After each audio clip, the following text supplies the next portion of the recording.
J'en étais resté à la question du rendement des formations et vous vous souvenez que j'avais examiné le problème du rendement des titres et des diplômes avec l'expérience professionnelle. Le graphique qui était celui, je crois, que je vous avais présenté est tiré de cet article de Baudelot et Glaude, qui est ancien, mais qui est un très, très bel article et qui a l'intérêt de nous mettre en situation de remonter dans le temps, mais pour observer des phénomènes qu'on observera ensuite se prolonger et peut-être même s'amplifier. Et ce qu'on voit sur ce graphique, qui est très apparent, c'est cet écart qui grandit avec l'expérience professionnelle. Autrement dit, non seulement les diplômes, comme je l'ai dit la dernière fois, ont des valeurs, ont des rendements différents et font atteindre des niveaux de salaire différents. Les rendements sont ici et ils sont situés là et l'expérience professionnelle, donc le rendement augmente avec l'expérience professionnelle. Ils sont étagés, donc le rendement varie avec le niveau du diplôme, mais la carrière salariale, évidemment, est très différente selon les niveaux de diplôme. Et c'est un point tout à fait essentiel, puisque je parlerai un peu plus tard des grandes écoles qui font beaucoup parler d'elles et des classes préparatoires en ce moment avec les procédures d'admission post-bac, et on voit proliférer les stratégies pour obtenir des filières plus ou moins sélectives. Un écart de salaire est observé au bout de 45 ans de carrière entre des titulaires d'une licence et des élèves des grandes écoles à l'époque de l'enquête, qui est de simple au double. L'écart de salaire passe du simple au double au bout de 45 ans de carrière, alors qu'il n'était que de 45% en milieu de carrière et de 8% en début de carrière. Donc vous voyez l'ampleur du problème. Évidemment, la question, c'est de savoir quelle explication on peut donner à cette divergence des rendements qui place les diplômes des filières les plus sélectives sur un autre rail. Alors, vous pouvez imaginer une série de réponses.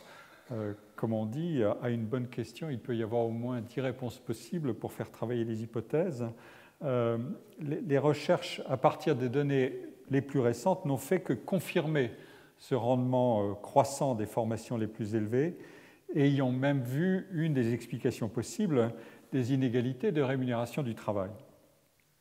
Je vais m'appuyer tout de suite sur deux types de travaux américains, puisque c'est là que les inégalités salariales ont grandi le plus, avec un phénomène explosif au sommet et une stagnation, voire une baisse des salaires à la base. Je vais m'appuyer donc sur deux types de travaux, un travail de Murphy et Topel et un travail de David Autor. Les deux décomposent la croissance des salaires des diplômés pour observer les évolutions dans le temps.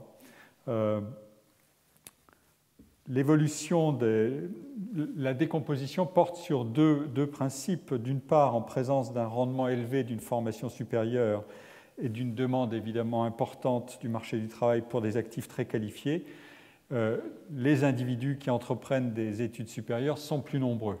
Mais évidemment, il faut savoir pour quel type de qualification et quel type de métier, dans quel secteur d'activité. Mais il y a un troisième facteur qui compte beaucoup, on vient de le voir dans ce graphique, c'est l'exploitation plus ou moins intensive des compétences acquises. Et ce point est intéressant. Il dérive à la fois de l'argument que les métiers diffèrent entre eux par la quantité de formation professionnelle, de formation qu'ils procurent par l'expérience professionnelle, et de l'argument que les métiers qui sont les plus intensifs en accumulation d'expériences productives sont aussi ceux, et ça c'est un point essentiel aujourd'hui, sont aussi ceux qui sont directement complémentaires des innovations technologiques. Et s'il en est ainsi, la formation initiale placera l'individu sur une voie où les facteurs se multiplient entre eux pour procurer un avantage cumulatif croissant. Et les formations dont les diplômes tirent le meilleur bénéfice de leur rareté relative et des stratégies de protection et d'entretien de la valeur du titre par leurs titulaires, c'est-à-dire souvent des anciens élèves, sont deux grandes écoles, sont bénéficiaires de cette intensification du rendement par l'expérience professionnelle dans ces emplois qui fournissent les meilleures chances d'accumulation d'expérience productive. Alors, voilà le raisonnement. Je vous rappelle que je m'intéresse, encore une fois, à ce qui est là, et qu'on commence à regarder un peu plus ce qui est là, mais on ne va pas expliquer, pour les raisons que j'ai déjà indiquées, le sommet qui relève d'autres explications sur lesquelles on pourra revenir plus tard. Mais je m'intéresse beaucoup à cette partie de la courbe, la fameuse courbe D9 sur D1, qui est un indicateur classique d'inégalité. Le 9e décile sur le premier décile, si on classe les individus par niveau de salaire, on les découpe en tranches de 10%, et ici se trouvent ceux qui ont le salaire le plus élevé, c'est-à-dire le 9e décile, les 10% d'individus qui ont les salaires les plus élevés. Ici, le premier décile, c'est les 10% qui ont les salaires les moins élevés. Donc, ça, c'est une donnée française illustrative, mais c'est pour vous donner l'idée. Alors, voilà le raisonnement. Il est tiré donc de Murphy et Topel, Human Capital Investment, Inequality and Growth. Ici figurent les salaires hebdomadaires des hommes et découpés en centiles, en déciles ou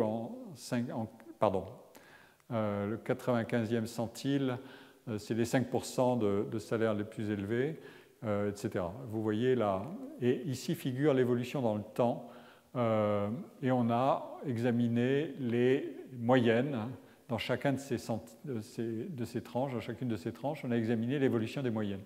Vous voyez là, la situation est extrêmement simple. Ceux qui sont en bas ont un salaire qui a très peu évolué dans le temps. Ce sont des dollars constants.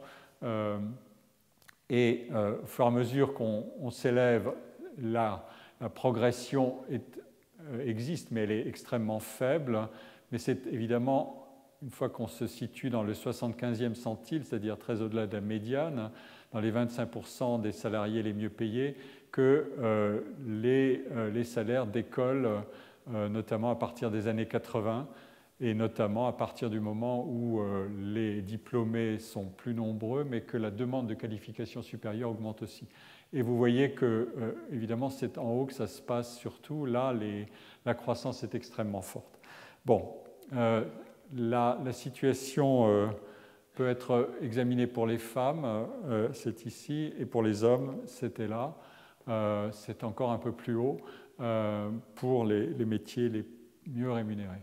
Ensuite, on regarde quel est l'état de la main-d'œuvre. Alors, on a deux échelles. Ça, c'est la qualification moyenne des individus. On l'a découpée en tranches de qualification. Ceux qui ont moins de 4 ans les femmes qui ont moins de 4 ans de collège, les hommes qui ont plus de 4 ans de collège, au moins 4 ans de collège, c'est-à-dire d'études supérieures, qui sont l'équivalent d'un bachelor ou d'un master, et puis les femmes, et ici ceux qui ont une partie des études supérieures, mais guère plus. Et on continue dans la progression et on va regarder ce que ça signifie en termes de salaire. Et vous voyez comment les choses se distribuent. Alors attention aux échelles. Ici, vous avez la fraction des individus qui ont atteint le niveau de scolarité examiné, comme je viens de le dire, bachelor ou 1 à 3 années d'études supérieures. Et ici, vous avez à gauche le rapport entre ce que gagne quelqu'un qui a fait des études supérieures et quelqu'un qui n'a fait que des études secondaires. Et vous voyez, le problème, il est exactement là, c'est-à-dire que d'une part, il y a une croissance forte des individus diplômés qui ont fait du supérieur, mais notamment pas forcément ceux qui ont fait des études les plus longues. La croissance n'est pas si explosive que ça.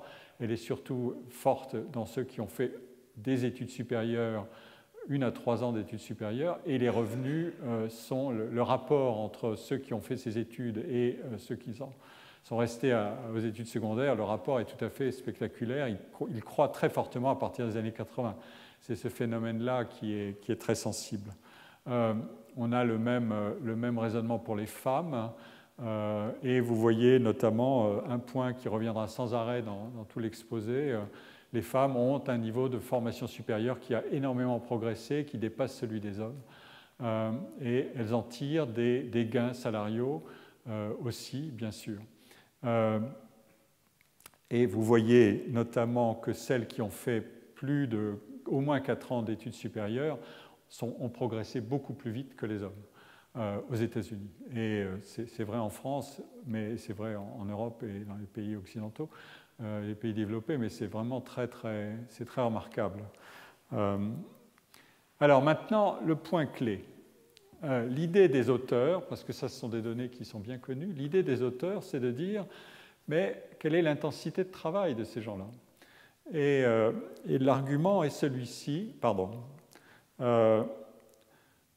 on procède par une analyse, ici en abscisse, vous avez la distribution des salaires en pourcentage, en échelle, c'est-à-dire c'est la technique des centiles de nouveau, ici ceux qui se situent au sommet de la hiérarchie des salaires, ici ceux qui se situent à la base, et en ordonnée, vous avez la quantité d'heures de travail hebdomadaire. Et voilà le raisonnement. On trace 2 courbes, celle des années 70 et celle des années 2010.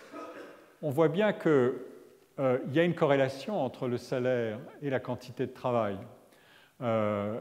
mais elle est assez modérée jusqu'au niveau de salaire les plus élevés dans les années 70, c'est-à-dire qu'il faut attendre d'arriver vers les 10% des mieux payés pour voir significativement la quantité de travail augmenter. Et elle est encore plus forte à l'extrémité, mais la croissance est vraiment est très modérée. Alors qu'ici, on voit ce qui se passe dans les années 2000. Il y a 2 phénomènes. Premièrement, les salaires les moins élevés effectivement, sont ceux qui ont la quantité de travail la moins élevée. Ce sont à la fois des mécanismes de demande et de découpage du travail en temps partiel, semi-partiel, etc.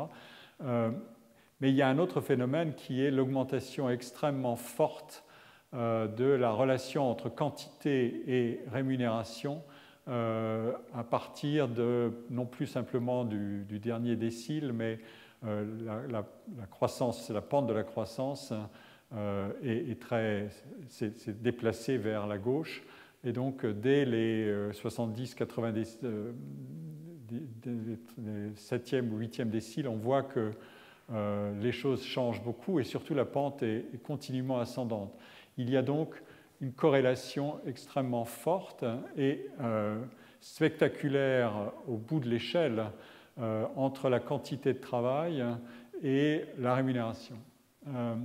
C'est un point d'ailleurs que, je vous le signale, qui avait été noté quand on avait adopté la fameuse loi sur les 35 heures. Un article était sorti d'un auteur de l'INSEE, Jean-David Fermagnan, que j'ai cité dans un travail antérieur, qui montrait que le travail des cadres, contrairement à celui des ouvriers, ne connaissait plus une baisse séculaire de temps de travail, mais une remontée. Ça a été noté aussi dans des grandes recherches internationales de Gershouni et d'autres. Il y a une inversion de la corrélation entre quantité et qualité. La quantité et la qualité sont qualité entre guillemets, c'est-à-dire la position en niveau dans la hiérarchie des emplois. Entre position dans la hiérarchie des emplois et quantité, il y a maintenant une corrélation positive entre la position élevée et la quantité élevée. D'ailleurs, ce n'est pas un hasard si les cadres sont au forfait jour, etc., etc. C'est-à-dire travaillent effectivement davantage. Eh bien, ça veut dire quelque chose aussi sur le rendement de l'expérience professionnelle, bien sûr. C'est-à-dire que non seulement le travail est plus riche en expérience, en variabilité de situation, notamment dans le mode projet qui s'est beaucoup diffusé maintenant, mais il est en plus, il procure, il est plus intensif et donc on corrèle la quantité et l'intensité d'expérience procurée et on obtient des effets sur le salaire qui sont... c'est une des explications possibles.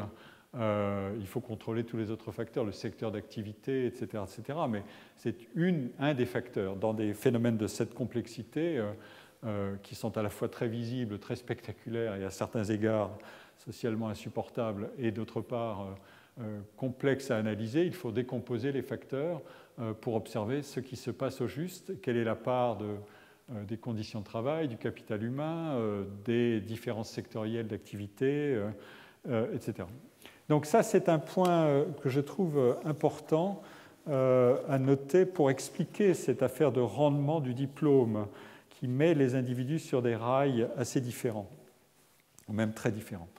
Alors, je complète par un travail qui a été publié dans Science, que je vous recommande de lire, de David Autor. C'est un auteur qui a beaucoup insisté et beaucoup travaillé sur les phénomènes de polarisation du marché du travail aujourd'hui, c'est-à-dire d'écartèlement. La classe moyenne subit les conséquences de la substitution de machines ou de machines apprenantes au travail, et le travail ouvrier non substituable est encore protégé dans ses emplois, mais il y a toute une partie du travail ouvrier substituable qui subit de plein fouet cette automatisation. Et c'est là où les emplois sont complémentaires des technologies, dans les emplois très qualifiés, que les salaires s'envolent pour cette raison que j'ai indiquée, mais pour aussi ces phénomènes de complémentarité. Alors, voilà, le raisonnement est contenu dans ces courbes. C'est plus simple de présenter les données ainsi, en graphique. Ici, on a la part des heures travaillées qui est réalisée par des individus qui ont une formation supérieure, un college. Donc, c'est de nouveau cet indicateur. Et vous voyez, la société a changé radicalement, c'est-à-dire qu'on est passé de moins de 20% d'individus titulaires d'une formation supérieure à plus de 50% dans cette période-là. Alors, on pourrait se dire que ça peut avoir une incidence sur les salaires en termes de dépression des salaires, puisque l'offre et la demande ne sont pas forcément appariées et on peut avoir plus de diplômés qu'il n'y a d'emplois qualifiés. Et on regarde donc quel est le rendement, l'écart de salaire entre ceux qui ont une formation supérieure et ceux qui n'ont qu'une formation secondaire, avec un modèle d'offre et de demande. On prédit, on fait une simulation par le raisonnement offre-demande, est-ce que la demande a suivi l'offre, et on contrôle par ce facteur-là. Donc ça, c'est la courbe rouge, et la courbe bleue, c'est celle qui est la courbe observée, la réalité observée. Et on regarde si le modèle s'ajuste à la réalité, il s'ajuste à peu près parfaitement. Donc on voit bien que l'écart de revenus entre ceux qui ont une formation supérieure et une formation secondaire est effectivement croissant, alors même que dans un phénomène où la demande, l'offre de formation, l'offre d'individus qualifiés a augmenté énormément, eh bien la demande a augmenté aussi. Et ça, c'est la situation américaine. Et donc, ce sont des marchés du travail qui, sur ce segment de la population, se comportent effectivement pour aspirer toujours davantage de diplômés et de donner une prime à la formation supérieure et une prime croissante à la formation supérieure, puisque l'écart avec les formations secondaires, c'est-à-dire non supérieures, l'écart passe de 45 à 105%. Donc vous voyez l'amplitude des phénomènes qu'on observe sur les marchés du travail aujourd'hui et ce que veut dire le rendement des diplômes aujourd'hui. Ça, c'est la situation américaine. On peut se demander aussi, je ne vais peut-être pas aller trop loin dans ce raisonnement, mais on peut se demander si les inégalités qui en résultent, qu'on observe dans un monde de salariés, peuvent être un effet de composition, c'est-à-dire que les jeunes bénéficient davantage de cette situation que les anciens. Et c'est un travail qui a été réalisé par Card et Lemieux. Ils se sont posés cette question, c'est la fameuse question dans les sciences sociales des effets de composition. Quand la composition de la main-d'œuvre change, que les jeunes sont beaucoup plus diplômés que les moins jeunes, quelle est l'incidence sur les inégalités salariales? Et comme je l'ai dit, le différentiel de rémunération aux États-Unis, qui est lié au niveau de formation, a beaucoup progressé. En Grande-Bretagne, il en est de même, et au Canada aussi. mais on peut décomposer cet écart en fonction de l'âge, et on voit que pour les jeunes actifs, c'est ceux qui sont situés en bas, dans les trois... Pardon, j'ai du mal à contrôler cet appareil. Dans les trois tableaux, ici on a la situation aux États-Unis, ici en Grande-Bretagne et ici au Canada. On regarde quel est l'écart de rémunération entre les diplômés du secondaire et du supérieur et aux différents âges. Ça, c'est les 45-65 ans, ça, c'est les 26-46 ans ou 50 ans. Et on voit qu'il y a un effet de rattrapage, donc les jeunes gagnent, en fait, raccourcissent les écarts d'expérience professionnelle. Ils gagnent de plus en plus vite des niveaux de salaire qui se rapprochent plus rapidement de ceux de leurs aînés. Autrement dit, le rendement de l'expérience professionnelle diminue pour les aînés et le bénéfice de la formation joue de plus en plus tôt pour les jeunes diplômés qui arrivent sur le marché de travail récemment. C'est un résultat intéressant et important qui explique ces effets de composition que j'ai indiqués tout à l'heure.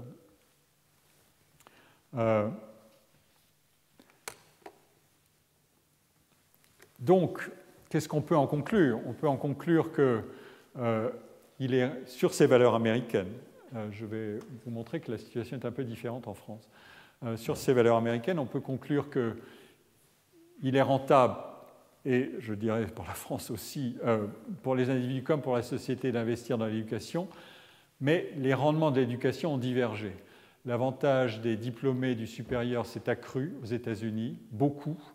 La valeur du travail très qualifié a augmenté beaucoup et beaucoup plus vite que celle du travail moyennement ou faiblement qualifié. Et donc, les explications des effets de composition, je viens de le dire, l'augmentation de l'offre de main-d'œuvre très qualifiée, l'augmentation de la demande qui est corrélée, les changements technologiques et les changements dans la différence d'utilisation de ces technologies et aussi, je l'avais indiqué dans mon premier cours en 2014, ce que j'appelle l'écologie sociale du travail très qualifié, ou l'écosystème de l'économie de l'innovation, qui est celle qui déclenche cette complémentarité entre travail très qualifié et technologie avancée. J'avais montré à partir de données très, très intéressantes qu'il y a une géographie des salaires. Dans les villes où le niveau moyen de la qualification est très élevé, qui concentre beaucoup d'individus très qualifiés, les salaires, y compris des gens peu qualifiés, sont beaucoup plus élevés qu'ailleurs, par des phénomènes à la fois de niveau de vie, mais aussi de transfert de connaissances et de possibilités de mobilité à l'intérieur de la main-d'œuvre dans ces zones-là. Et ça polarise énormément l'espace. Aux États-Unis, l'espace est polarisé entre la côte Est et la côte Ouest, et aujourd'hui la côte Ouest est le nouvel Eldorado. Simplement, il subit des sécheresses qui risquent de ne pas le maintenir dans un état d'Eldorado si simplement. Mais en termes de salaire, c'est tout à fait spectaculaire. Donc il y a bien aussi un écosystème de ces situations et de ces écarts de revenus, une contribution d'une écologie sociale du travail aux écarts de revenus. Alors maintenant, la question est, qu'est-ce qu'on peut dire pour la France? Je vous présente ici des données récentes de l'INSEE qui présentent l'évolution en euros constants du salaire mensuel net médian, c'est-à-dire on a découpé la population en deux et on regarde ce qui se passe dans chaque tranche examinée, c'est-à-dire les diplômés du supérieur long en bleu foncé, enfin en bleu gras, le diplômé court en bleu plus clair. Les situations sont étagées assez simplement. Il suffit de lire la hiérarchie des diplômes et la hiérarchie des courbes et vous avez à peu près le résultat visuel. Mais la courbe noire, c'est la courbe de l'ensemble. Donc, qu'est-ce que ça nous dit ? Pour les gens sortis de 1 à 4 ans de formation initiale, la courbe de l'ensemble des revenus en euros constants, entre 1990 et 2012, elle a progressé. Donc, en euros constants, il y a un bénéfice à la formation pour l'ensemble de la société, puisque l'ensemble s'est formé davantage. Et maintenant, la question est, qui en a bénéficié le plus? Eh bien, on voit qu'il y a une décrue pour les diplômés du supérieur long, c'est-à-dire les plus diplômés, qui ont connu une baisse en termes de salaire médian de leurs revenus entre 1990 et 2012, avec des fluctuations, mais une partie de cette baisse est intervenue avant les années 2000, et puis depuis, elle fluctue. Pour les diplômés courts, la situation est un peu moins sévère, mais il y a eu une baisse d'abord, puis une remontée. En revanche, pour les niveaux de revenus qui sont très inférieurs, hein, il faut observer l'échelle. On est ici, on passe du simple au double, mais pour les revenus les plus bas, il y a une progression, et qui sont des revenus des individus formés. Pour les individus formés avec des formations CAP, brevet ou sans diplôme, on voit que les revenus ont progressé évidemment dans des marges qui sont très limitées, mais ils ont progressé. Et si on regarde la situation 11 ans plus tard, après 11 ans de formation initiale, on observe des individus qui sont entrés sur le marché du travail entre 90, puis ensuite 91, jusqu'à 2012, et on regarde la situation, eh bien, le phénomène est encore plus net. Il y a deux leçons à ces analyses. Premièrement, il y a bien un gain d'expérience substantiel pour les plus diplômés, puisqu'ils sont passés de ce niveau-là à ce niveau-là. Donc, vous voyez que leur situation n'est pas de pure chute verticale. Et ils ont changé d'échelle, mais le phénomène est aussi observable. Le rendement de la formation supérieure décroît dans le temps avec une expérience professionnelle de 11 ans et plus, même si cette expérience les a propulsés sur un niveau de salaire plus élevé. Pour les diplômés du supérieur court, c'est-à-dire de formation essentiellement sélective, ils sont là maintenant, et c'est à peu près le même genre de situation. Il y a une courbe qui fluctue, mais qui n'est pas, à la fin de la période notamment, qui n'est pas à la hausse. Et pour l'ensemble de la population active, le noir, on voit un gain d'expérience, et ce gain est observable aussi pour les revenus les plus faibles. Voilà, donc les données sont assez cohérentes pour souligner ce problème qui est assez différent de celui de la société américaine. Vous notez le contraste considérable entre l'évolution des courbes dans la société américaine et l'évolution des courbes dans la société française. Alors, ça mérite un peu d'exploration, et je vais m'appuyer sur 3 types de travaux. Je vais essayer d'aller assez vite, mais je reviens sur ceux de Baudelot et Glaude, qui avaient déjà saisi le phénomène à l'époque, c'est-à-dire dans les années 80, et on voit que les mécanismes étaient déjà en place à ce moment-là. Et puis des travaux plus récents de Sells et Tello qui sont publiés un peu plus tard, en 2004. J'ai choisi d'échelonner les dates de publication et les données qui correspondent à ces dates de publication pour vérifier si le phénomène est robuste à l'évolution du temps, et il l'est, avec des fluctuations dans le temps, mais il l'est, donc, et le résultat sera convergent dans ces travaux. Je reprends d'abord l'étude de Glaude qui montrait déjà que quand on distribue les salariés par génération, on voit que la génération des plus anciens a connu un rendement de leur formation en fonction de l'âge de sortie du système scolaire. Donc, plus vous êtes sorti tard, plus vous êtes diplômé haut, et donc voilà où se situe le rendement de cette formation-là. Pour la génération de ceux qui sont nés dans les années 50, voilà le niveau de rendement, et il baisse à mesure que les générations se rajeunissent. Ça, c'est la génération 57, ça, c'est la génération des gens nés en 65. vous voyez que c'est effectivement ce phénomène-là, il est déjà en place à cette période-là. Le rendement marginal de l'éducation décroît régulièrement pour ces individus. Il baisse d'1 point à peu près tous les 8 ans et il était de à peu près 12% pour la génération qui est entrée sur le marché du travail en 1950. Il n'est plus que de 10% pour la génération qui est des jeunes qui sont entrés sur le marché du travail dans les années 60 et 70. Ce mouvement se poursuit et en fait, il est contrecarré par l'élévation du niveau de diplôme des individus. Il y a deux forces qui jouent, le rendement diminue, mais le niveau de diplôme augmente. Et donc, ça contrecarre en partie le résultat en termes de revenus des individus. Il y a d'autre part d'autres phénomènes qui peuvent jouer sur les revenus et sur les salaires, c'est évidemment les variations conjoncturelles. Il peut y avoir des élévations générales des rémunérations et du pouvoir d'achat du salaire. La question est de savoir s'ils agissent et comment ils agissent et comment contrôler ce facteur pour mesurer le rendement d'un diplôme.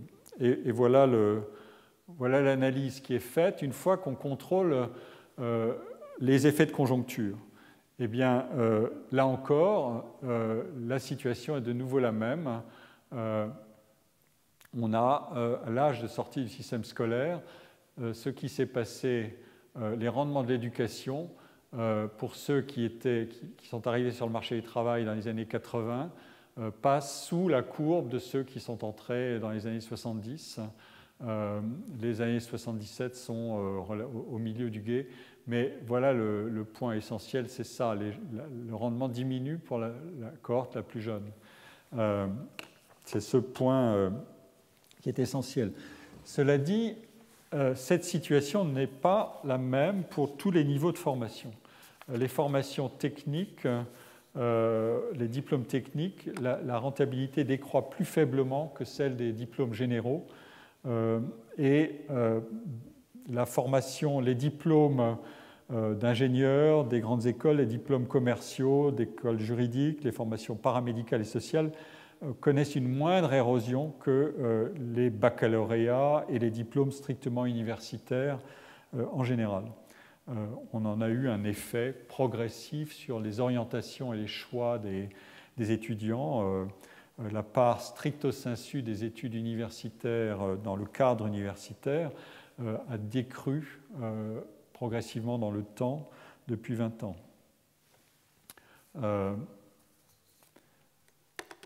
Il faut comprendre donc le mécanisme qui est à l'œuvre. Il y a deux logiques. Il y a une logique économique qui explique des salaires, la croissance économique, la substitution capital-travail, la productivité du travail, l'état du rapport de force entre les partenaires sociaux, les décisions gouvernementales, sont des facteurs qui interviennent directement sur les salaires. Et il y a une logique sociale qui agit sur la demande d'éducation et de la part des familles et des individus, et qui agit donc sur le niveau de formation générale dans la société. Cette évolution de la structure des diplômes relève donc de logiques d'institution, la famille, l'école. Ces logiques d'institution sont assez éloignées ou très éloignées de l'évolution de la courbe des salaires, sauf à travers un seul mécanisme sur lequel les économistes portent plus d'attention que les sociologues, qui est la logique d'investissement, c'est-à-dire je regarde ce que peut valoir un diplôme et ce que peut être le marché du travail dans tel ou tel type de métier, et j'ajuste mes choix éducatifs en fonction de ça. L'argument serait beaucoup plus radical si je disais j'ajuste ma quantité de formation et pas ma qualité. Le choix, je pense aujourd'hui, est davantage en termes de qualité, puisqu'on a assuré une quantité de formation d'abord obligatoire, puis quasi systématique jusqu'au bac, pour un nombre croissant d'individus. Donc la question de l'investissement se situe au-delà du baccalauréat, et elle relie le marché du travail, évidemment, aux institutions comme l'école et la famille, mais ça n'agit pas les décisions des familles n'agissent pas par elles-mêmes directement, elles agissent de bien des manières, mais pas directement sur la situation du marché du travail. L'institution scolaire, elle, a une tendance, c'est sa politique, a une tendance à prolonger les scolarités et à élever le niveau de diplôme. Et c'est vrai que ça agit sur les aspirations des individus et que ça peut être, comme je l'ai dit, un gain individuel et collectif. Mais la question est de savoir quelle est l'adéquation entre ces deux logiques. Si l'offre de diplôme est excédentaire par rapport à la demande, la concurrence pour les emplois qualifiés sera plus vive et entraînera une baisse du rendement de l'éducation, parce qu'une même formation n'assure plus automatiquement l'accès au même emploi. Inversement, des modifications dans la structure des qualifications, ça n'est pas le niveau de diplôme, c'est ce que demande le métier que je veux exercer, la structure des métiers qui sont disponibles. Ces évolutions dans la structure des qualifications peuvent être l'occasion de valoriser les compétences qui sont acquises dans la formation initiale ou au cours de la vie professionnelle. Alors, un des points essentiels, c'est du côté du versant de la politique économique. C'est de regarder ce qui se passe. Pourquoi est-ce qu'en France, la situation a divergé à ce point de la situation américaine? Et une des explications qui est trouvée, je vais y revenir plusieurs fois parce que les travaux convergent, c'est l'effet de relèvement des bas salaires. Le relèvement du SMIC et des bas salaires resserre mécaniquement l'éventail des salaires et donc contribue à diminuer le rendement des diplômes élevés. Et donc on peut examiner cette composante-là et la contrôler, et on voit effectivement que si on contrôle ce facteur de politique économique, on explique une partie, un tiers du resserrement des salaires et du comportement différent des diplômes, du rendement des diplômes élevés et des diplômes faibles. C'est un point évidemment qui est essentiel pour comprendre la situation. C'est même l'explication principale qui est donnée par les travaux qui convergent. Alors je vais vous donner une autre illustration qui se déplace un peu plus tard dans le temps de l'analyse des revenus et du rendement de l'éducation. C'est un travail de Claude Tello et Marion Seltz qui a été publié dans Population en 2004.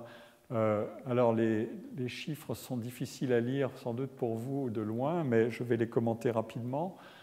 Ici, on fait figurer dans une des colonnes le rapport entre les salaires maximaux et les salaires minimaux avec 20 ans d'expérience ou avec 0 année d'expérience.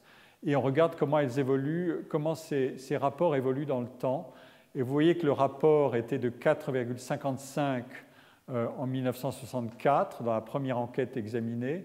Il n'est plus que de 3,73 en 1998. Donc il y a un phénomène de compression des salaires qui est à peu près continu, mais qui est surtout assez fort à partir dans les années 70. 70 la décrue commence dans les années 70.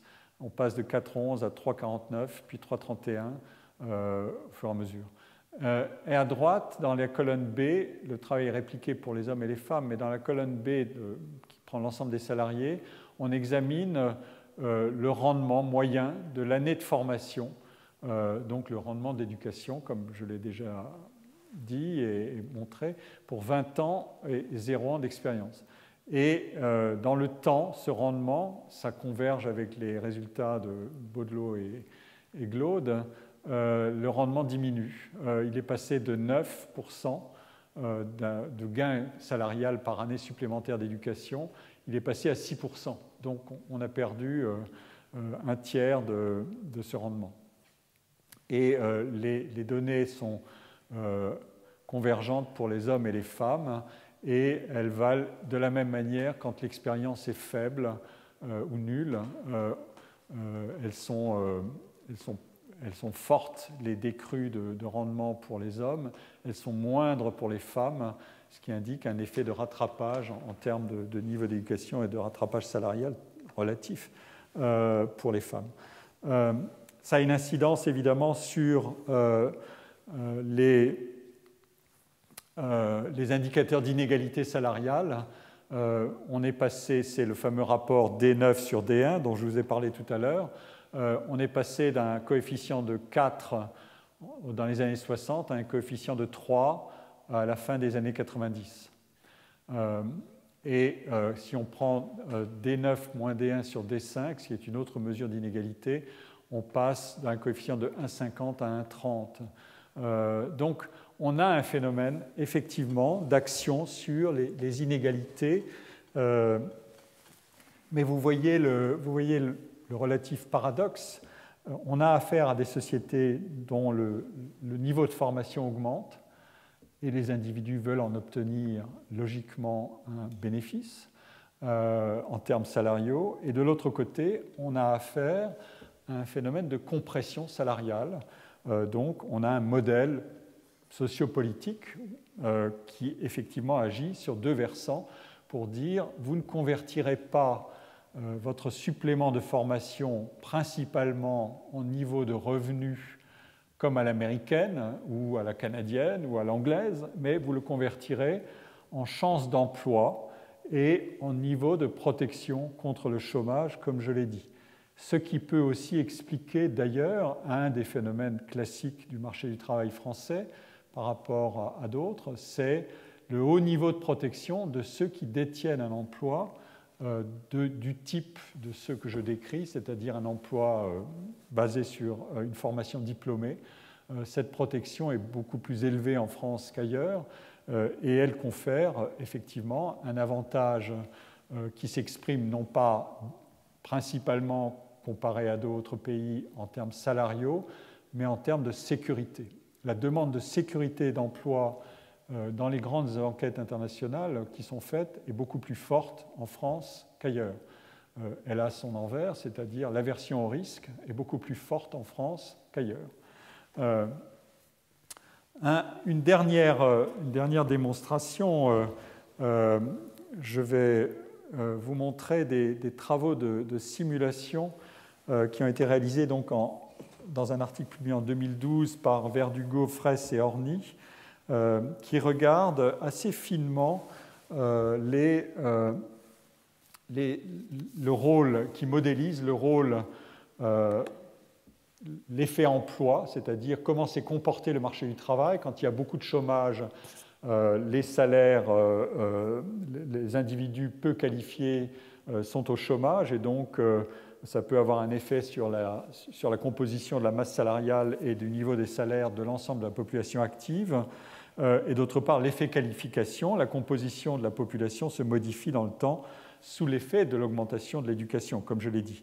Et donc, on peut procéder à une modélisation de ces effets pour les contrôler et pour regarder comment, à structure constante de la population, quel est l'effet pur du diplôme quand on contrôle les autres variables. Ici, vous avez le comportement des salaires en logarithme avec les effets qu'on va prendre en compte, c'est-à-dire la qualification, le niveau d'emploi, la totalité des deux effets par rapport à ce qui est observé.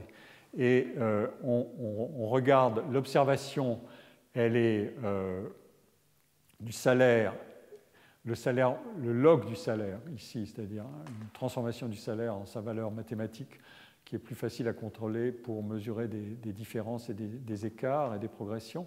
Le log du salaire est croissant, mais quand on contrôle par la structure de la population active et qu'on veut maintenir constante la population, on voit une situation qui est sous la parité, et donc on voit un effet de dégradation. Ici, vous avez le raisonnement en termes de distribution. Quelle est la situation observée, encore une fois, en log de salaire pour les salaires les moins élevés dans le temps, entre 1990 et 2008. P10, c'est le premier décile, et le 9e décile est ici. Et donc, on regarde dans le temps comment se comportent ces niveaux de salaire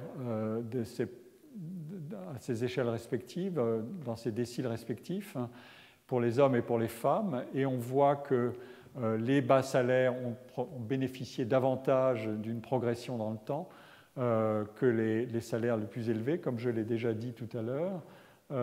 Et quand on contrôle par des contrefactuels, c'est-à-dire qu'on met en œuvre ce raisonnement modélisateur, on voit que, c'est-à-dire à structure d'emploi et de qualification constante, on voit que les écarts s'agrandissent. Donc, on voit bien qu'il y a un effet propre de la politique économique qui a été de soutenir et de soutien d'un modèle français, de soutenir les bas salaires et effectivement de diminuer par les phénomènes de compression salariale, de diminuer le rendement du diplôme pour les hauts salaires. Ce sont des résultats qui sont simples et qui donnent lieu à cette comparaison finale. Comment se sont comportées les inégalités dans les différents pays. On a donc ici la France, les États-Unis, le Royaume-Uni, l'Allemagne, et on regarde le coefficient du rapport entre le 9e décile et le 5e décile, ou bien entre le 5e décile et le 1er décile, à partir de deux sources en France, celle des données annuelles de déclaration sociale et celle de l'enquête emploi. Celles de l'enquête emploi sont suivies davantage par les statisticiens en général. Celles des données sociales sont plus récentes et sont utiles aussi, parfois un peu imprécises. Et on regarde ce qui se passe aux États-Unis et dans les autres pays. On voit qu'aux États-Unis, comme je l'ai dit tout à l'heure, il faut lire les dates en progression. On part du bas, c'est les dates les plus reculées et les dates plus récentes sont ici. On voit que le rapport 9e décile sur 5e décile, la France a des inégalités qui diminuent dans les enquêtes emploi. L'écart se resserre, alors qu'aux États-Unis, l'écart s'agrandit. Au Royaume-Uni, l'écart s'agrandit. Et en Allemagne, l'écart s'agrandit très modérément. Donc, ce sont des résultats extrêmement simples, mais qui confirment à nouveau ce phénomène d'interaction paradoxale, ou du moins très différente, entre le rendement des diplômes, le niveau de formation et la hiérarchie des salaires dans des pays qui obéissent à des modèles différents. Et ces résultats ont été confirmés par tout un ensemble de travaux qui ont montré que là où, par exemple pour les États-Unis, on invoquait beaucoup la sensibilité des salaires au changement technologique et cet effet de complémentarité entre le diplôme, la formation et sa conséquence pour les salaires, en France, on ne l'observait pas du tout de la même manière, mais qu'on observait en revanche beaucoup l'effet de politique, de l'action politique et de l'effet des changements institutionnels. C'est une action politique au sens large du terme, puisque c'est aussi tout le travail des compromis sociaux, des relations sociales, et pas simplement des décisions gouvernementales. Et donc, cette composante institutionnelle est effectivement forte, beaucoup plus forte en France qu'ailleurs. Autrement dit, la croissance des salaires a été plus concentrée sur les déciles inférieurs, encore une fois, dans une structure de salaire qui est ce qu'elle est. Elle hiérarchise les salaires en fonction des formations, mais les salaires se comportent différemment à chaque étage où ils sont situés en fonction de considérations, par exemple, institutionnelles. Donc, vous voyez où nous en sommes.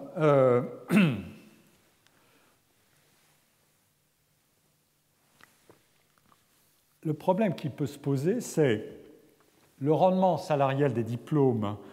Il existe, mais il distribue les individus sur des niveaux de salaire différents et des rendements d'expérience différents, mais il baisse, même s'il demeure protégés dans les filières sélectives.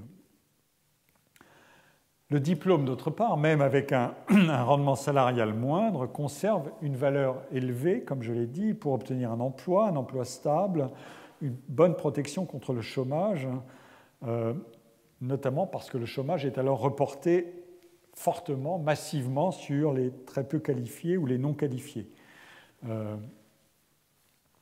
Et que le niveau de salaire minimum, qui est un des leviers, donc je l'ai dit, de politique de réduction de rémunération, de compression des inégalités, augmente cette politique du salaire, de ce relèvement du salaire minimum, a augmenté l'écart d'employabilité entre les diplômés et les non diplômés, ou entre les qualifiés et les non qualifiés. La conclusion logique de tout ça, c'est que les inégalités d'accès aux filières de formation supérieure et aux filières les plus professionnalisantes doivent pouvoir s'expliquer davantage en termes de capital culturel du milieu des familles, du milieu familial des élèves et des étudiants, que par le capital socio-économique. Les salaires ont été comprimés, mais en revanche, les différences d'accès aux diplômes les plus élevés ne peuvent pas être comprimés de la même manière.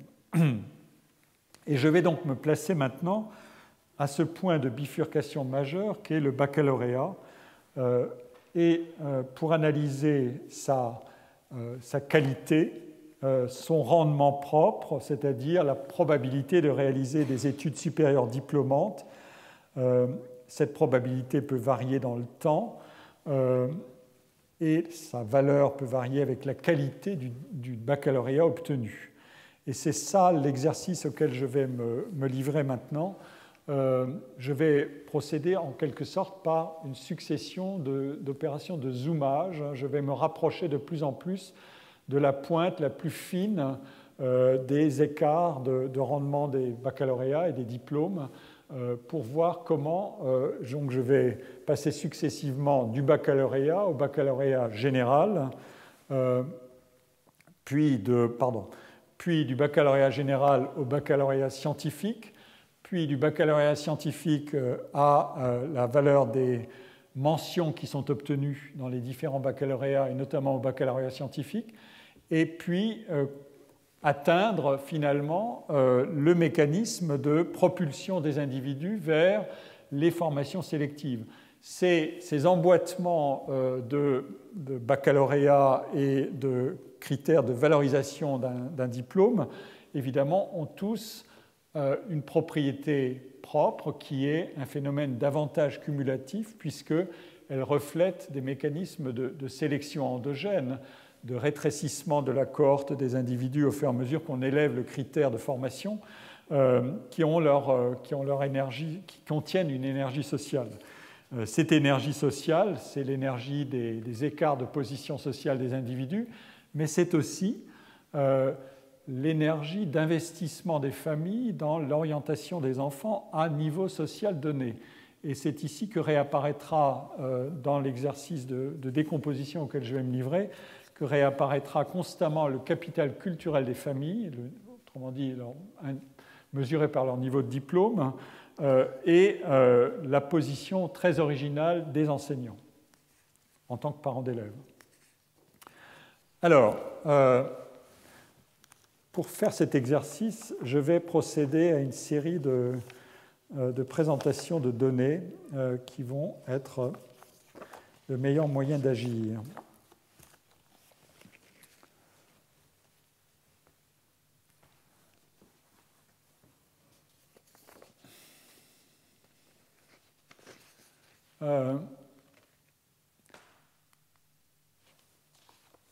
Je vais d'abord, des constats vont apparaître tout de suite dans les données. Le baccalauréat a un avantage considérable sur les autres. Il assure un diplôme à 90% des individus. Le baccalauréat technologique, un tiers de moins.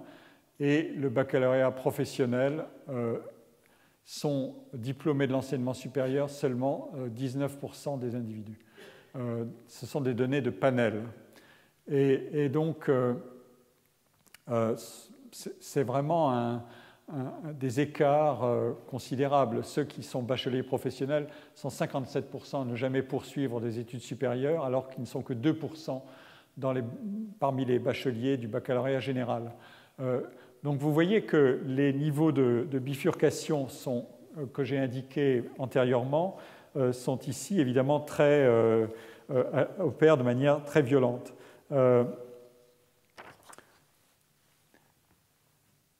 Et les sorties de diplôme, pour ceux qui ont tenté leur chance, c'est encore une fois le même problème. Ceux qui ont un baccalauréat général, les sorties de diplôme sont de 9% ici, mais si les bacheliers professionnels ont cherché à y entrer, ils sont un quart à ne pas obtenir de diplôme en ayant tenté des études supérieures.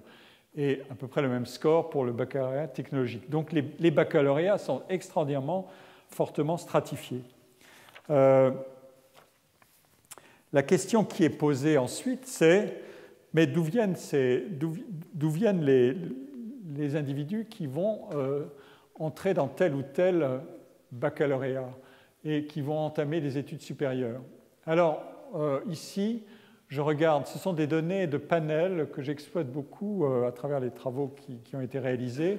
C'est un outil dont j'ai déjà dit qu'il était extrêmement précieux. On a suivi les élèves qui sont entrés en sixième en 1995.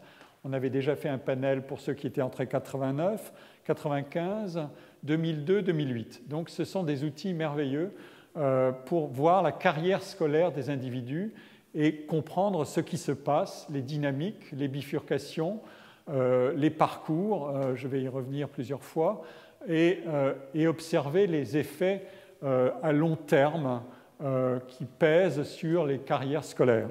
Et donc, on regarde, en fonction d'un certain nombre de critères, jusqu'où sont allés les individus, les élèves. Et on va les regarder ensemble rapidement. Ceux qui sont arrivés à l'heure en sixième ont obtenu leur baccalauréat à 93%. Ceux qui ont un an de retard à 73% et ceux qui ont 2 ans de retard 22%. Donc, ce simple indicateur montre que le passé ne passe jamais. Il porte sa main sur le collet de l'individu pour toujours. Et ensuite, on va distribuer les individus en fonction de leurs évaluations aux épreuves nationales, de leur score aux évaluations nationales en sixième. L'État procède à des évaluations générales qui ne sont pas un concours, mais une appréciation de la qualité des élèves à des évaluations nationales. Et on regarde leur score. On a distribué les élèves en 4 quarts, 4 quartiles de taille égale. Et on regarde qu'est-ce qui se passe pour chacun de ces quartiles. Ceux qui ont le meilleur score dans ces évaluations, donc le quartile supérieur, ils obtiendront un baccalauréat à 92%. Si vous allez un quartile en dessous, vous n'êtes plus qu'à 77%, et puis ensuite, on diminue très vite. Autrement dit, la performance scolaire constatée dans ces évaluations agit de manière extrêmement violente, puisqu'on est à 55% dans le deuxième quartile, c'est-à-dire les élèves faibles, et à 28% pour les élèves les plus faibles. Ça, c'est un résultat vraiment qui indique le poids, je vais y revenir plusieurs fois, le poids de la formation, de tout ce qui s'est passé antérieurement déjà et qui a produit évidemment ce score qui est constaté à l'entrée en sixième. Les filles ont des probabilités d'avoir le baccalauréat supérieur aux garçons, ça n'étonnera plus maintenant, et d'obtenir un diplôme du supérieur, c'est pareil. Évidemment, je me situe ici au baccalauréat, ensuite on peut relever le cran de sélection, le baccalauréat général, qui est un meilleur baccalauréat que le baccalauréat en général, pour faire un jeu de mots. Les divergences s'accroissent entre les niveaux scolaires constatés, les performances scolaires constatées, puis vous allez examiner le diplôme dans le supérieur. Là encore, on va assister à une différenciation extrêmement forte, et au fur et à mesure que vous décomposez les séquences possibles d'allongement des études, vous aurez affaire à un phénomène de sélection endogène de plus en plus puissant. Et si maintenant vous regardez si ces enfants ont des parents bacheliers ou non, vous avez là aussi un écart très important de 84% qui auront le baccalauréat, 69% feront des études supérieures et 32% iront jusqu'à un diplôme Bac plus 5 parmi les enfants dont les parents sont bacheliers, alors que si vous avez des enfants dont aucun des parents n'est bachelier, vous n'avez plus que 49% de chances d'obtenir le baccalauréat, 28% de chances d'avoir un diplôme supérieur et 6% de chances d'avoir un diplôme de Bac plus 5. Voilà donc des scores qui sont impressionnants.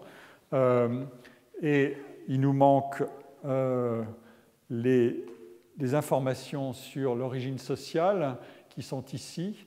Je vous donnerai plus tard une analyse en régression logistique pour voir comment tous ces facteurs interagissent, mais regardez comment se distribuent les chances d'aller loin dans la carrière scolaire et universitaire.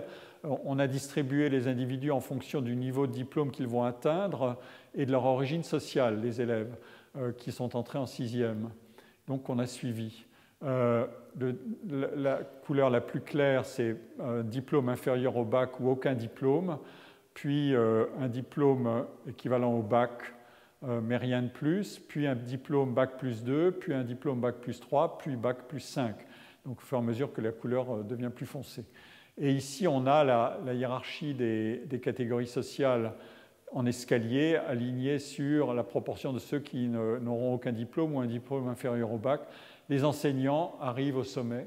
On les a extraits de la catégorie cadre, profession intellectuelle, profession libérale et chef d'entreprise, et on les a placés ici. Les enseignants, on m'a demandé récemment, la dernière fois, si les instituteurs étaient dans cette catégorie. Ils y sont aussi, alors qu'ils sont classés par l'INSEE habituellement dans les catégories moyennes, mais ils ont, du point de vue de l'efficacité des investissements scolaires, ils ont une position tout à fait particulière.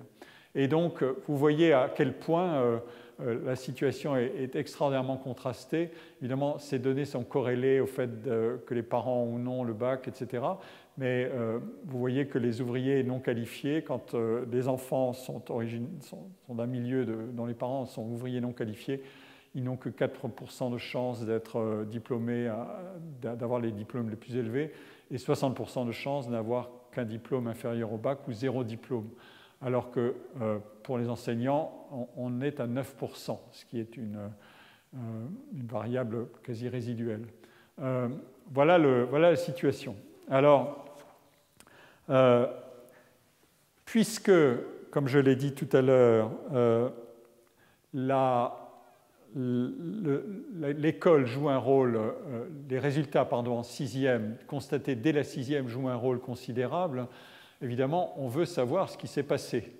Et les travaux sur ces données de panel sont extrêmement riches et permettent d'analyser, de remonter le film en quelque sorte pour aller voir dans le détail qu'est-ce qui s'est passé. Des enquêtes ont été menées notamment par un chercheur de la direction de l'évaluation de la prospective du ministère de l'Éducation qui s'appelle Jean-Paul Caille, et par ses collègues. Je m'appuie beaucoup sur un certain nombre de ses travaux dans les slides que je vous présente, des travaux aussi de Sylvie Lemaire ou de Fabienne Rosenwald. Les données sont celles-ci. Je vais vous les montrer. On a voulu regarder si les individus, les enfants, avaient un parcours linéaire ou non au collège.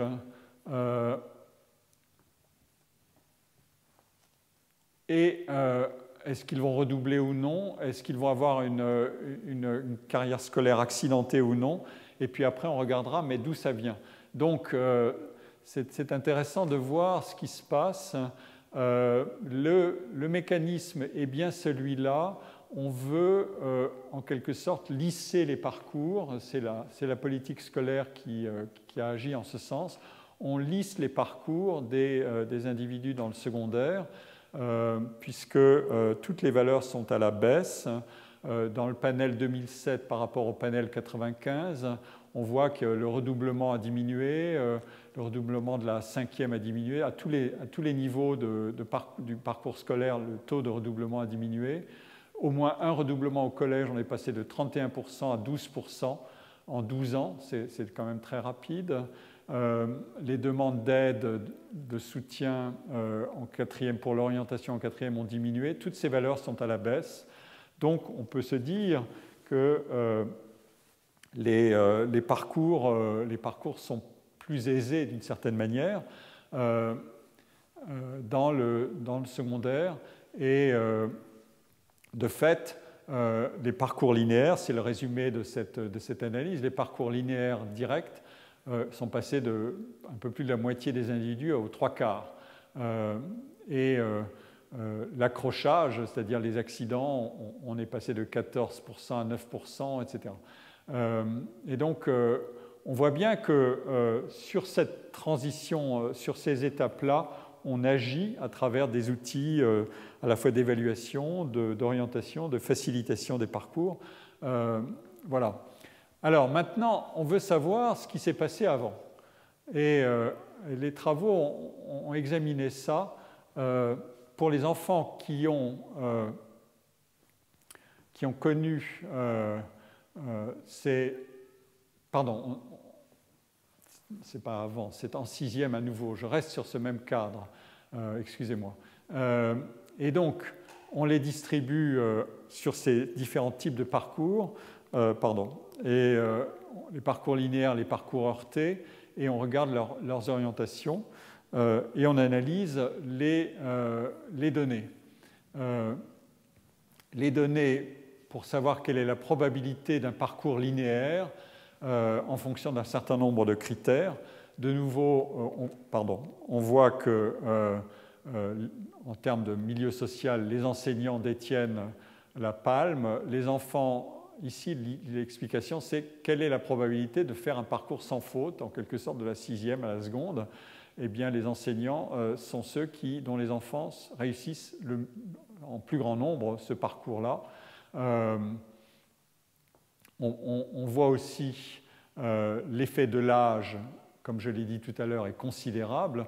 Donc, on a ici en quelque sorte décomposé la situation, non pas simplement atteindre le bac, mais comment l'atteindre avec un parcours plus ou moins linéaire. Donc, j'entre dans la mécanique, la machinerie de l'avantage ou du désavantage cumulatif. C'est ça mon objectif.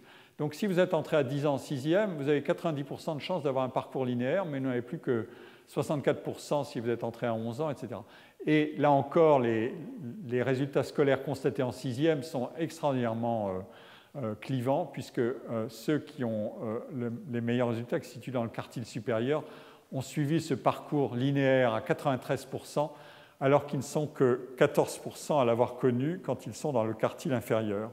Donc, vous voyez à quel point on a une explication par emboîtement des analyses et des phénomènes cumulatifs.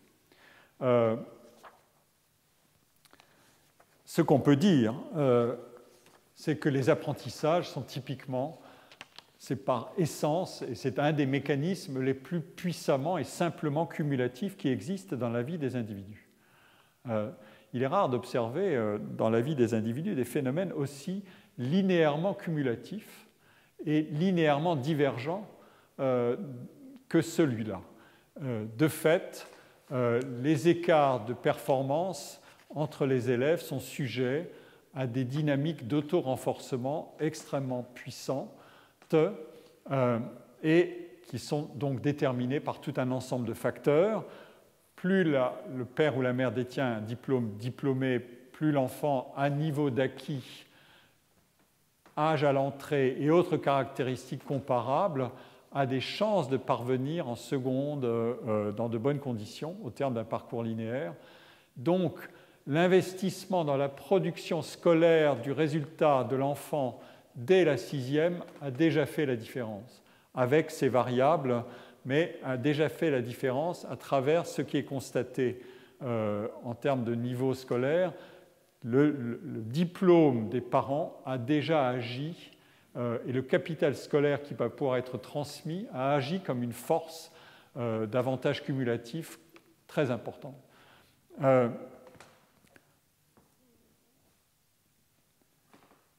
Une fois quand on cherche à contrôler dans une régression logistique les autres facteurs, par exemple à performance donnée et niveau de quel est l'effet propre de l'origine sociale, en fait, cet effet est absorbé par le résultat scolaire qui est constaté en sixième.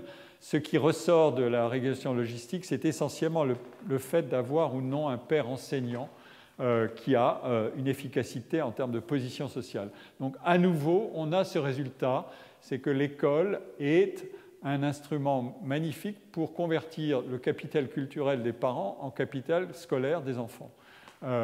C'est un résultat qui est un des socles importants de la sociologie et qui est un des travaux qui a donné lieu aux travaux les pionniers les plus réputés dans la sociologie française, ceux de Bourdieu par exemple, ceux d'Alain Girard d'une autre manière, mais ils sont confirmés, alors que la politique scolaire peut opérer tout un ensemble de corrections pour modifier le lissage des parcours, elle n'empêche pas les mécanismes de divergence des carrières scolaires. Un des points qui est important et qui montre aussi les choses, c'est dans quoi se loge exactement l'influence familiale et l'influence sociale sur le parcours. Vous vous souvenez de la démonstration que j'avais faite la séance dernière, c'était de contraster la performance et l'orientation. La performance, c'est le niveau de l'élève, et l'orientation, c'est la manière dont il est propulsé dans les différentes séquences possibles et les différentes trajectoires possibles et les différentes voies possibles. Évidemment, le milieu social et le capital scolaire des parents agissent sur ces deux variables, mais ces deux variables sont différentes. Elles ne se confondent pas purement et simplement. Une des manières de le voir, qui fait partie d'un travail d'un résultat que j'ai emprunté à Marie Durubella, Jean-Pierre Jarousse et Alain Minga, un article de 1993 qui analysait les scolarités de la maternelle au lycée, c'est de regarder qu'est-ce qui se passe pour un élève qui a une note qui peut être de moins de 9 en troisième. À l'époque, on avait un résumé de la valeur scolaire de l'élève dans ces termes-là. La note en troisième, moins de 9, de 9 à 10,3, de 10,3 à 12 et plus de 12. Et est-ce que la demande d'orientation des enfants va être sensible au milieu social de ces enfants? C'est-à-dire, est-ce que les parents peuvent demander, même pour un résultat faible, à orienter leurs enfants dans la filière qui est la plus rentable, c'est-à-dire la filière générale, qui mène au baccalauréat général. Donc vous avez compris que c'est le baccalauréat qui ouvre le plus de possibilités et qui contient en lui-même les filières les plus sélectives. Eh bien, ceux qui ont moins de 9 parmi les élèves, les élèves dont les parents sont cadres supérieurs obtiendront tout de même d'entrer dans cette filière générale à 60%, alors que pour les enfants d'ouvriers, il n'est question que de 36%, et pour les enfants d'agriculteurs, de 28%. Donc, on voit bien, et le même phénomène se réplique avec une compression relative des écarts, mais quand même, les cadres supérieurs sont toujours très, très offensifs.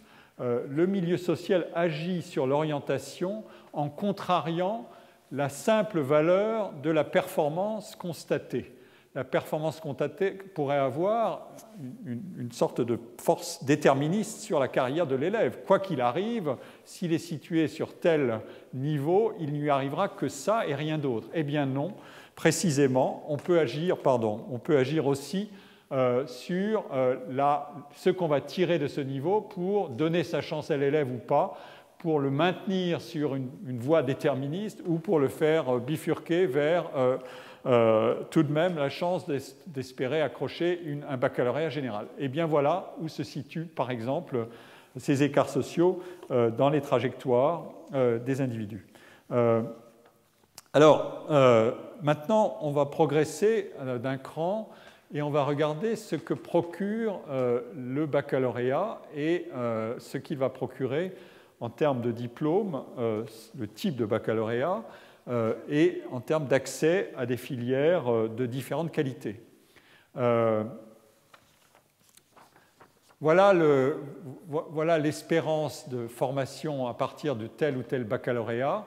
Vous voyez que les baccalauréats ne se valent pas. On les a créés pour augmenter le nombre de bacheliers. Il y a eu une interaction entre le taux de bacheliers et la diversification des baccalauréats. Mais vous voyez que le rendement d'un baccalauréat en termes de chances d'études supérieures, qui sont la nouvelle frontière de la formation dans une société dite de la connaissance, ces rendements sont effectivement extraordinairement contrastés, puisque on a là les niveaux de diplôme atteints par les étudiants qui ont passé un baccalauréat professionnel. Vous voyez que la chance d'avoir un baccalauréat Bac plus 5 est infime, et un baccalauréat Bac plus 2 n'est guère supérieur à 15%, alors que pour les baccalauréats généraux, ce sont des pourcentages qu'il faut cumuler entre eux. Donc ceux qui ont un baccalauréat général, quand on cumule tout ça, ils sont, comme je l'ai dit tout à l'heure, à plus de 90%, ils ont la possibilité de faire des études supérieures. Et maintenant, vous allez décomposer les différents baccalauréats. C'est une opération fractale. Vous prenez une variable, vous la décomposez en ses sous-variables, et vous obtenez chaque fois les mêmes phénomènes de divergence et de séparation, de différenciation dans la puissance du signal que représente la valeur de tel ou tel baccalauréat. Le baccalauréat S, qui est aujourd'hui d'ailleurs le baccalauréat passé par la majorité des bacheliers généraux, le baccalauréat S procure le rendement le plus élevé. Les chances d'atteindre une formation Bac plus 5 sont supérieures à 50%. C'est considérable. Et vous voyez que la différence est extraordinairement nette avec le baccalauréat littéraire, et la situation intermédiaire, c'est celle du baccalauréat ES. Donc, cette bifurcation-là, elle a évidemment un sens extrêmement puissant, puisqu'elle fait partie elle vient après le passé scolaire de l'individu, qui a conduit à les orienter sur ces différentes voies, mais elle déclenche elle-même, cette étape-là, elle déclenche elle-même des rendements extraordinairement contrastés. Donc, je regarde maintenant, avec une régression logistique, quelle est la probabilité d'atteindre le niveau Bac plus 5, une fois que j'ai pris un certain nombre de variables en compte, pour ceux qui sont bacheliers généraux. Je laisse les autres bacs de côté, et pour atteindre Bac plus 5, vous avez vu qu'avec un baccalauréat général, je n'aurai quasiment personne, donc l'analyse n'aurait pas de sens. Mais pour ceux qui ont un baccalauréat général et qui donc peuvent espérer avoir l'horizon le plus long, quels sont les facteurs qui sont le plus directement explicatifs? Non pas un par un, mais maintenant je les place dans une régression logistique. Eh bien, les facteurs clés sont encore une fois le capital scolaire de la famille. Bac plus 3 est un facteur qui est significatif, a un coefficient remarquable, et le fait d'habiter en Île-de-France, où l'offre de formation est très importante, agit pour augmenter les chances par rapport à la situation de référence qui est choisie, c'est-à-dire une ville de région de plus de 200 000 habitants. Et puis ensuite, voilà ce qu'on trouve.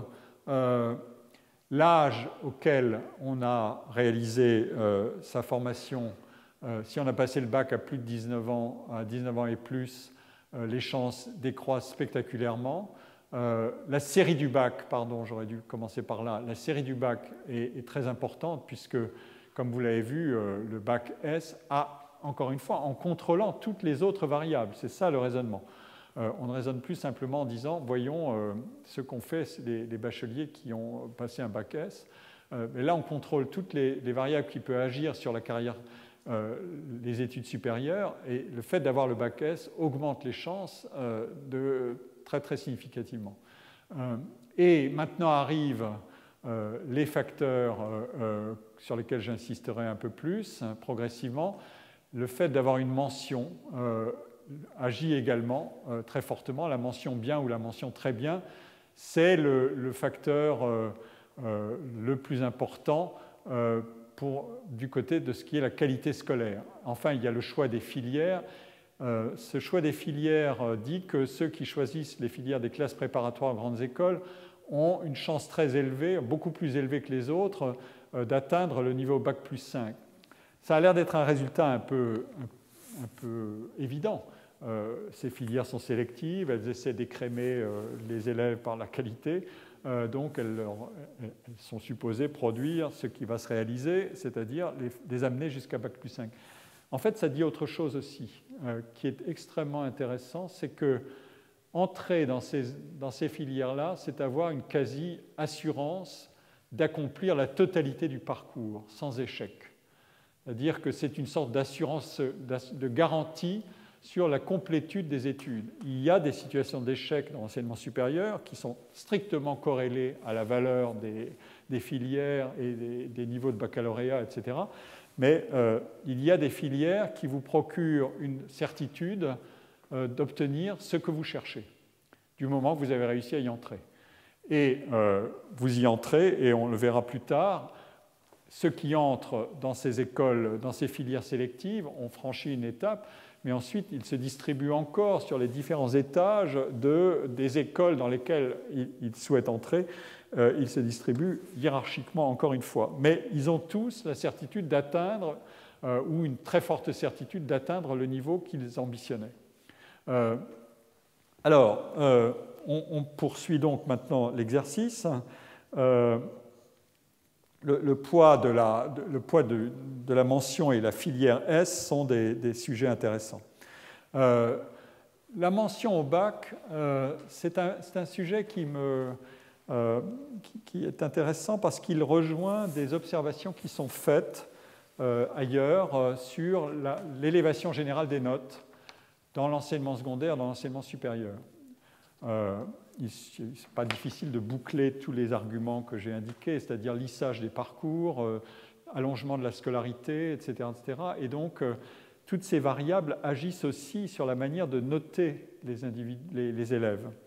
La notation, c'est en principe une valeur fiduciaire, c'est-à-dire c'est le moyen d'avoir confiance dans le système, à la fois pour les élèves d'être incités à faire des efforts, pour les enseignants d'obtenir la qualité d'attention qu'ils souhaitent et la qualité de motivation qu'ils souhaitent, et pour les futurs employeurs, c'est l'ambition de pouvoir se baser sur des résultats objectifs qui mesurent la qualité ou la valeur des individus telle qu'elle est constatée, le niveau de diplôme, etc., mais aussi éventuellement la qualité de ce diplôme, et la mention peut être une de ces manières de signaler les choses.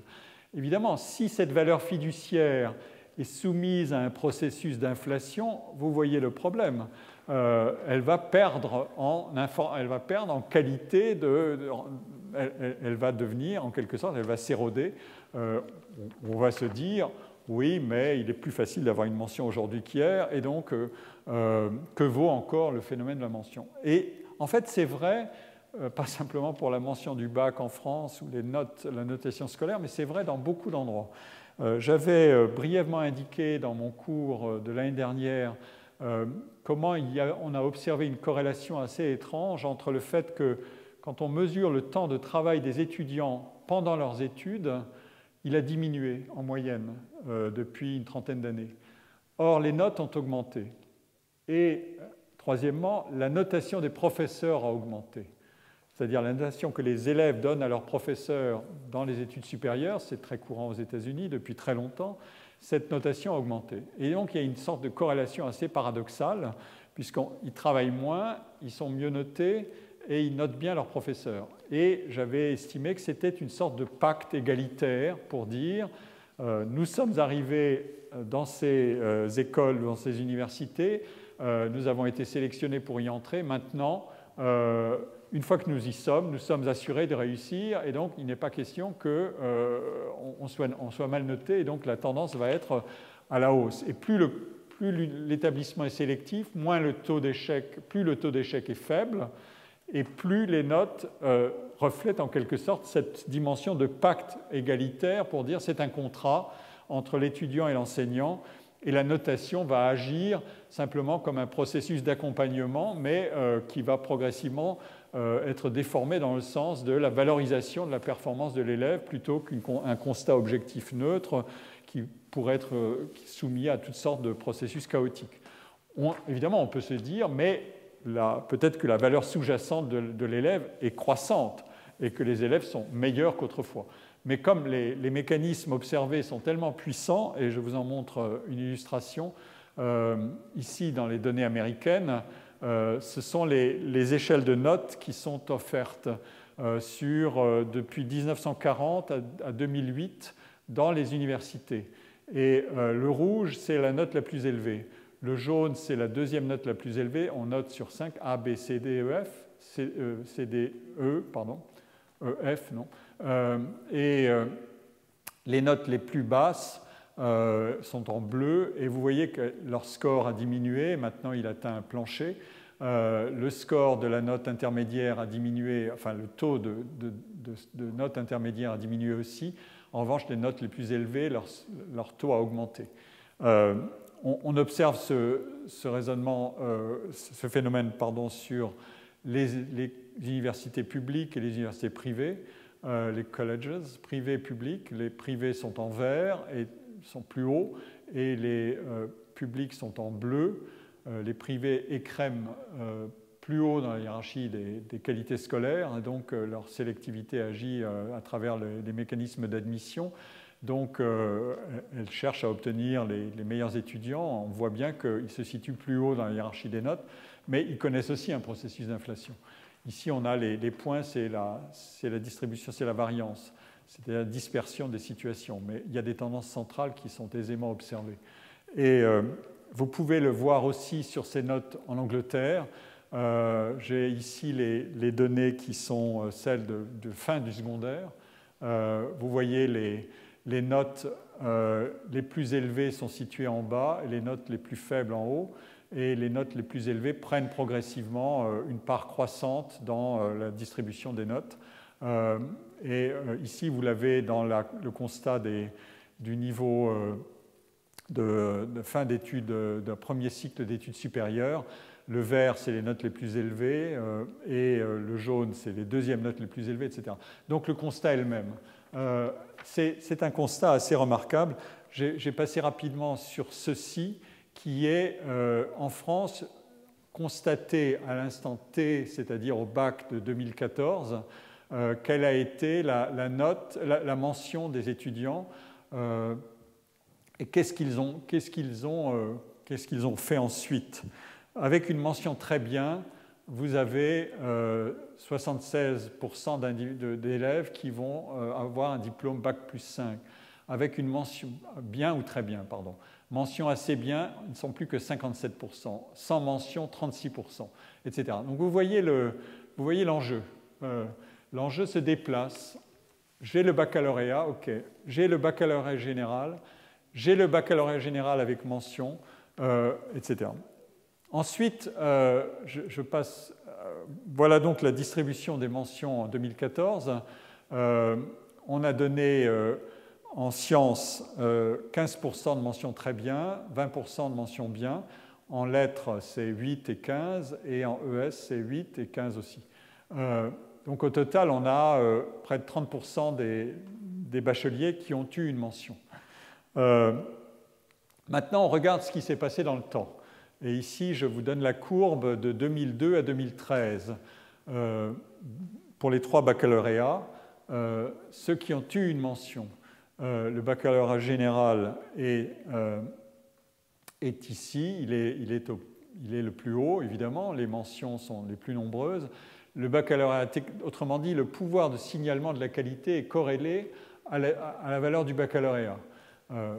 D'abord, ce sont les plus nombreux, et deuxièmement, la probabilité d'avoir une mention est plus élevée dans ces baccalauréats que les baccalauréats technologiques ou professionnels. Et puis maintenant, non, j'avais une donnée sur l'évolution dans le temps, mais ce qu'on observe, c'est, quand on regarde les mentions par catégorie, bien ou très bien, on a exactement le même phénomène. On a donc un phénomène en quelque sorte, de gestion de la valeur distinctive du signalement de la qualité d'un baccalauréat par une amplification du nombre de ceux qui peuvent y avoir accès, et donc une érosion de cette valeur distinctive de la mention.